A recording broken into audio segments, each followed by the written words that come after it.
ठाकरे सध्या बोलतायत तिथे थेट जाऊयात. तर महाराष्ट्रातली जॉबची परिस्थिती आपण पाहू शकता. ह्याच्यात ऍप्लिकंट्स कोण कोण आहेत पोलीस भरतीमध्ये?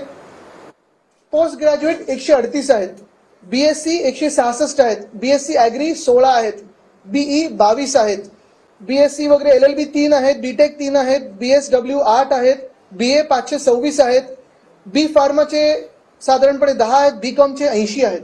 हे एका जिल्ह्यातले आणि एका पत्रकाराने ट्विट केलेलं आहे. म्हणजे एकंदर आपल्याला कळतं की महाराष्ट्रात शिक्षण आणि शिक्षणानंतर नोकरी किती खराब आता परिस्थिती झालेली आहे. पण जो आम्ही ज्या पेपर बद्दल बोलत आहोत, ज्या कॉमन एंट्रन्स टेस्ट बद्दल बोलत आहोत, आमचे जे सेनेट सदस्य प्रदीप सावंतजी असतील, राजन कोळंबकर जी असतील, या दोघांनी हा विषय हाती घेतला होता. आपल्यातून देखील मला वाटतं अनेक बातम्यांमध्ये हे दिसलं, न्यूजपेपर्समध्ये देखील आलं होतं. आता मूळ मुद्दा ह्याच्यात काय आहे? आमची मागणी ही आहे की कोणालाही री एक्झाम नकोय.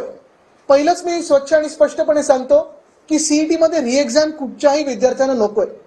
पण आज जो गोंधळ झालेला आहे तो ह्या परीक्षा तुम्ही कशा घेतल्या, त्याच्यानंतर मार्क कसे दाखवले आणि आता रिझल्ट जो लागलेला आहे त्याच्यावरनं गोंधळ झालेला आहे.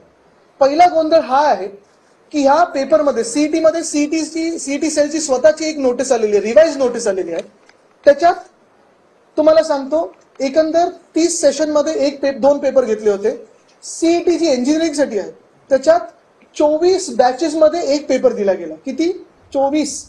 म्हणजे जी नीट आपण एका पेपरमध्ये देशभरात देतो, ह्या महाराष्ट्रामध्ये आपल्या महाराष्ट्रामध्ये सीईटी सेलनी एक पेपर 24 बॅचेस मध्ये वेगळं घेतलं. त्याच्यात अर्थात वेगळे प्रश्न होते, सिलेबस वगैरे काही आधी कोणाला सांगितलं नव्हतं. पण त्या 24 पेपरमध्ये ह्या अनेक वेगळ्या बॅचेस बसल्यानंतर साधारणपणे ऑब्जेक्शन घेण्यासाठी तुम्हाला 1000 रुपये लागतात. जर तुम्हाला वाटलं की तुम्ही कुठेतरी पेपरमध्ये काही चूक केली आहे, सीईटी सेल कडून काही चूक झाली आहे किंवा उत्तरपत्रिकेत काहीतरी तुम्ही चुकीचं त्याच्यात दाखवलेलं आहे आणि मला करेक्शन पाहिजे, साधारणपणे 1000 रुपये घेतात. बरोबर ना प्रदीपजी?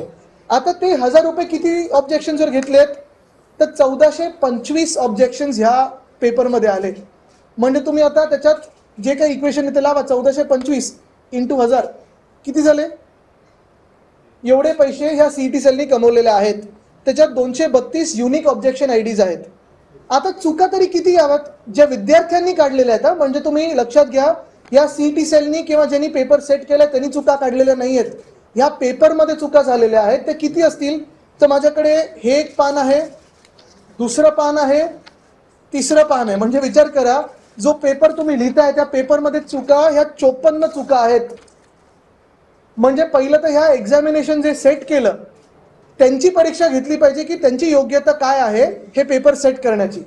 हे कमिशनर नक्की कोण आहे त्या सीईटी सेलचे? त्यांचं अजून निलंबन का नाही झालं? 54 चुका एका पेपरमध्ये येऊ शकतात का? हा पण विचार करणं गरजेचं आहे. आता त्याच्यावर